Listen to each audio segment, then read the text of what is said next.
Hello বন্ধুরা, বিন্দুস কিচেনে আপনাদের সবাইকে স্বাগত। আজকে আমি টিকিয়া চাট বানিয়ে আপনাদের সাথে শেয়ার করছি। আজকের এই টিকিয়া চাটটা খুবই সাধারণভাবেই আমি বানাচ্ছি। আশা করি আপনাদের সকলেরই খুবই ভালো লাগবে। তাহলে চলুন রেসিপিটা শুরু করে নিই।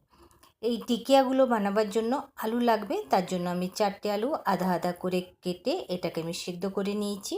তারপর এটাকে ছিলে আমি ম্যাশ করেও নিয়েছি।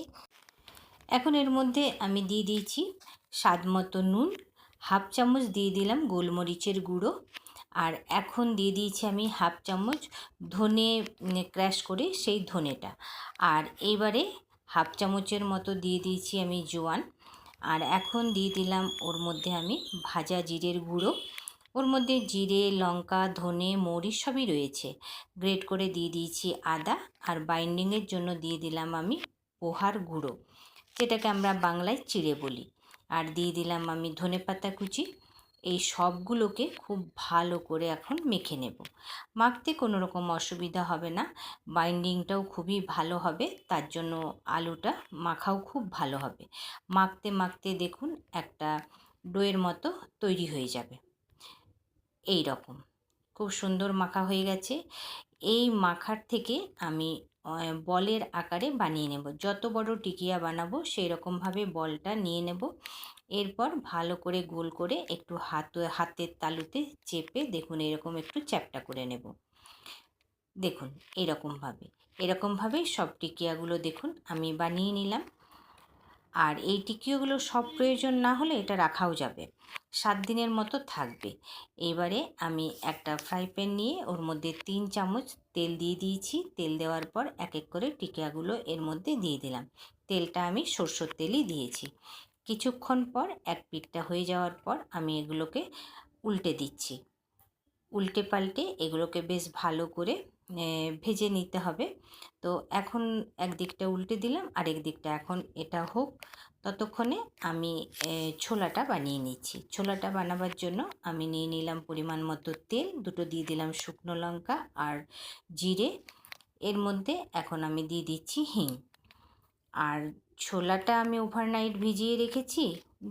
ছোলা বলতে যেটা আমরা হলুদ মটর বলি সেইটা। এইবারে এর মধ্যে দিয়ে দিলাম আমি আদা বাটা। আদা বাটা বলতে গ্রেট করেই নিয়েছি আদাটা। এইবারে এর মধ্যে দিয়ে দিলাম একটু হলুদ, হালকা ভেজে নিয়েছি যাতে আদাটা পুড়ে না যায়, সেই জন্য এখন একটু এর মধ্যে আমি জল দিয়ে দিচ্ছি। জল দিয়ে এটা নাড়াচাড়া করব। ওভারনাইট মটরটা ভিজিয়ে রাখার পর আমি নুন হলুদ দিয়ে সেদ্ধ হওয়ার জন্য দিয়ে দিয়েছি। এইবার আমি দিয়ে দিচ্ছি শুকনো মশলা, দিয়ে দিলাম ধনে গুঁড়ো, জিরে গুঁড়ো, লঙ্কার গুঁড়ো, এই সবগুলো দিয়ে এখন আমি একটু কষাবো।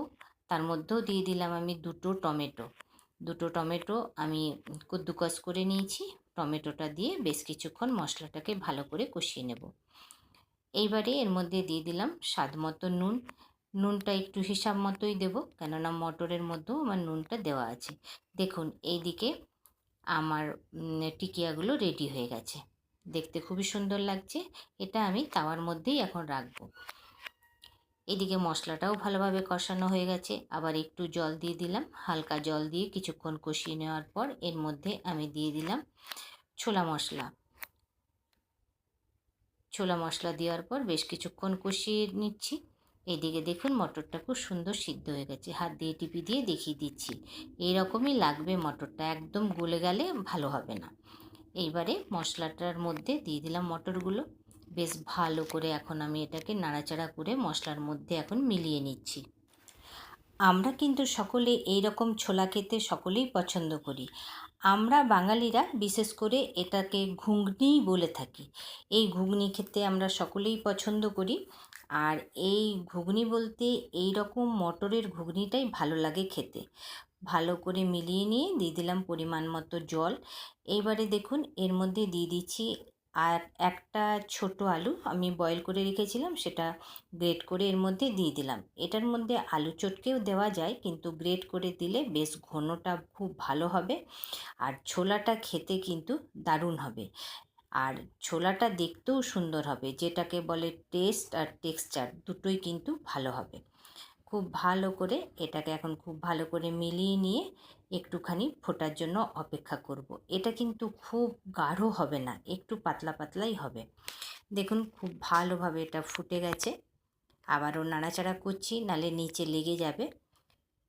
দেখুন দেখতে কত সুন্দর লাগছে। এখনই কিন্তু লোভ লাগছে দেখে, একদম লোভনীয় ছোলা বা ঘুগনি যেটাই ভাবেন রেডি হয়ে গেছে। এবারে এটাকে এখন আমি নামিয়ে পরিবেশন করব।